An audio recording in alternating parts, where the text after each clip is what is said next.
දෙයක් අපිට ලැබෙනකොට අපි කොච්චර සතුටින් ඉන්නවද ඒක නැති වෙනකොට ඊට වඩා සතුටින් ඉන්න ඕනේ.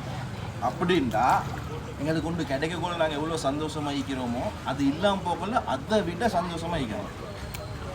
பாருங்க பார்த்தல